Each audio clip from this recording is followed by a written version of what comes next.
প্রিয় ভিউয়ার্স, শখের রাজা শেখ আমারের পক্ষ থেকে সকলকে প্রীতি ও শুভেচ্ছা জানিয়ে শুরু করছি আজকের আরেকটি প্রতিবেদন।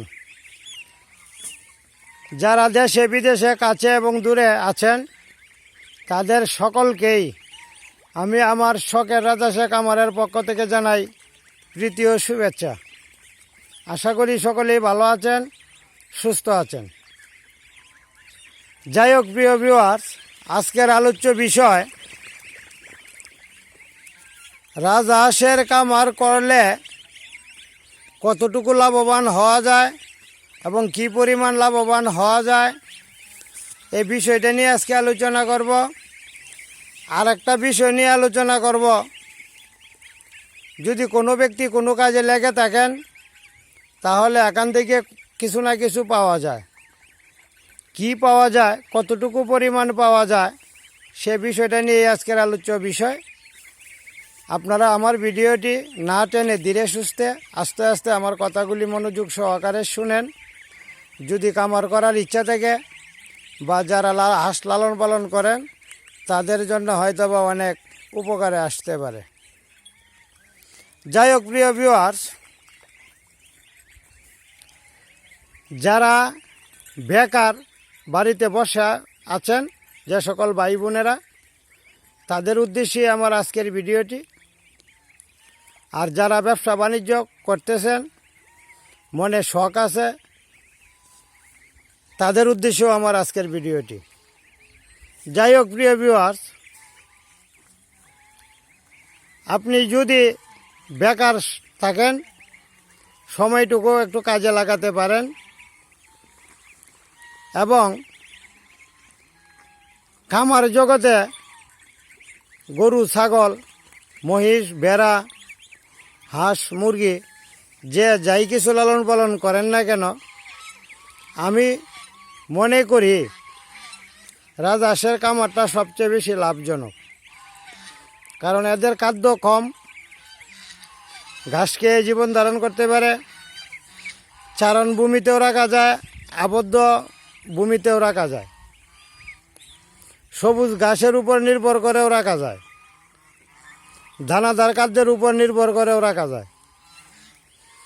যেহেতু ওরা তৃণভোজী প্রাণী, ঘাস খেয়ে থাকে, কচুরিপানা খেয়ে থাকে, কলা গাছ খেয়ে থাকে, সুতরাং আপনি ইচ্ছে করলেই স্বল্প খরচে খামার শুরু করতে পারেন।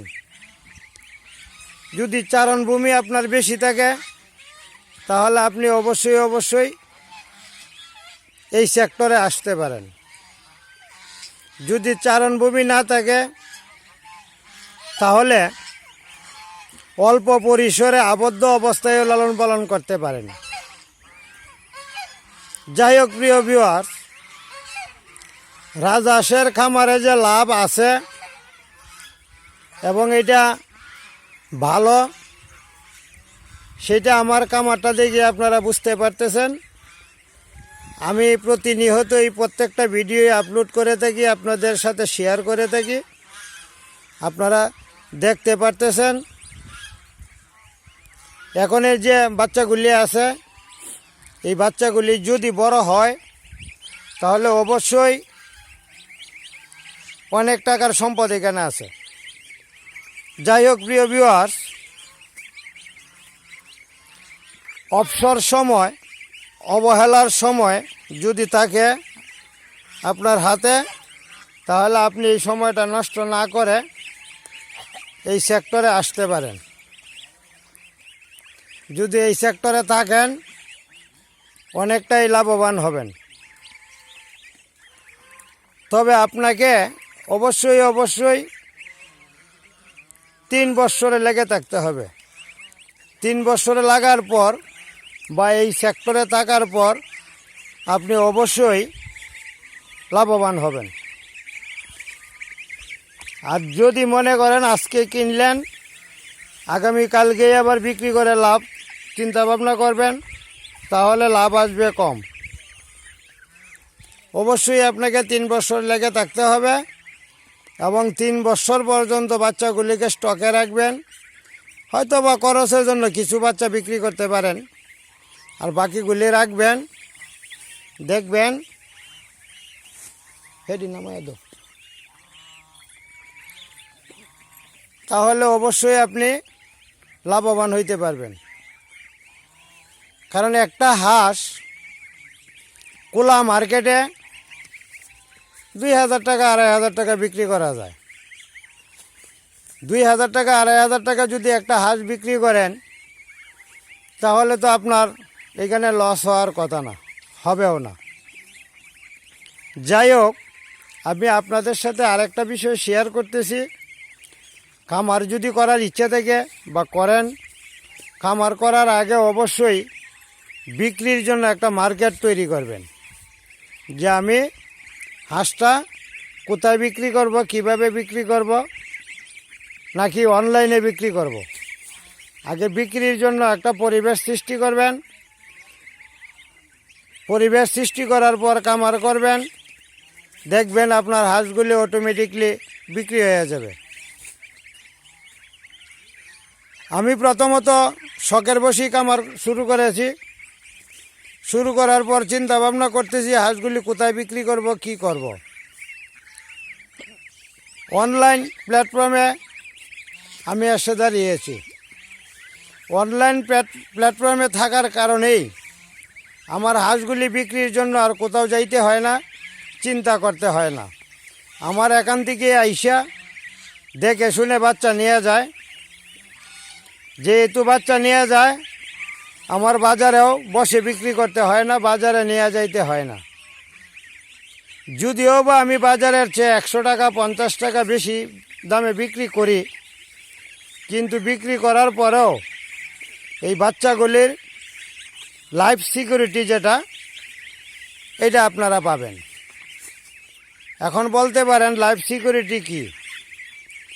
বাজারে যদি হাঁস কিনেন, অবশ্যই এর নিরাপত্তা বেশি একটা নাও পাইতে পারেন।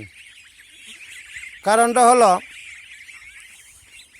ভ্যাকসিন দেওয়া নাও থাকতে পারে, টিকা দেওয়া নাও থাকতে পারে, কৃমির ডোজ দেওয়া নাও থাকতে পারে। আর একজন খামারির কাছ থেকে নেওয়া মানেই ভ্যাকসিন, টিকা, কৃমির ডোজ এইগুলা কিন্তু সময় মতো পরিমাণ মতো দেওয়া হয়ে থাকে।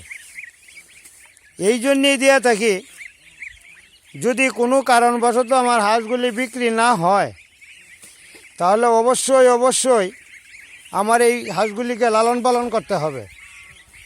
যদি লালন পালন করি, তাহলে অবশ্যই আমাকে রোগমুক্ত রাখতে হবে। আর যদি রোগমুক্ত না রাখি, তাহলে আমার হাঁসগুলি কাটতে পারে, মারা যাইতে পারে। এই জন্যেই আমি আমার হাঁসগুলিকে ভ্যাকসিন দিয়ে রাখি। এখন কথা হচ্ছে, ভ্যাকসিন দেওয়ার পর কিছু কষ্ট বা খরচ অবশ্যই এই বাচ্চার গায়ের উপরেই পড়বে। যেহেতু এখানে খরচ আসবে, খরচ আসলে সেই খরচটা হাঁসের উপর যেহেতু পড়বে, এই জন্যেই খামার থেকে হাঁস ক্রয় করলে 50 টাকা 100 টাকা অবশ্যই বেশি লাগবে। এদের খাদ্য তালিকা থেকে পরিমাণ মতো নিয়ম মাফিক খাদ্য তালিকা দেওয়া হয়ে থাকে, সময় মতো ঔষধ দেওয়া থাকে, অর্থাৎ নিবিড় তত্ত্বাবধানে রাখা হয়। আর কৃষকের এখানে 4-5টা হাঁস যারা শখের বসে লালন পালন করে, ওরা এতটুকু নিবিড় পরিচর্যার মধ্যে লালন পালন করে না।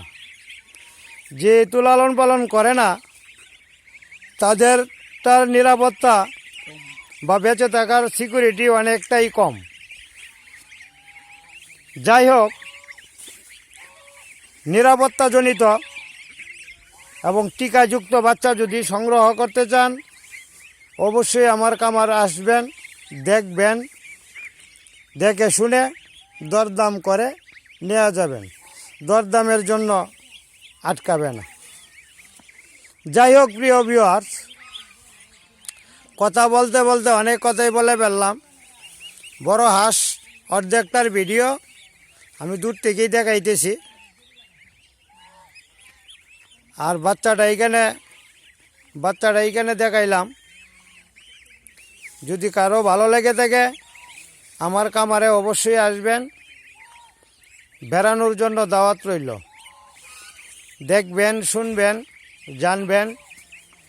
এরপর আপনি যদি উদ্যোক্তা হইতে চান অবশ্যই পরামর্শ দরকার আছে। উদ্যোক্তা হইতে গেলে, একজন উদ্যোক্তা হইতে গেলে অবশ্যই পরামর্শ করা প্রয়োজন আছে। আমি মনে করি পরামর্শ করবেন, বুঝবেন, একজন উদ্যোক্তা হবেন।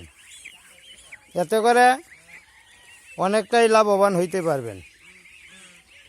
যাই হোক প্রিয় ভিউয়ার্স, কথা বলতে বলতে অনেক কথাই বলে ফেললাম। আবারও দেখা হবে পরবর্তী আর একটা ভিডিওতে।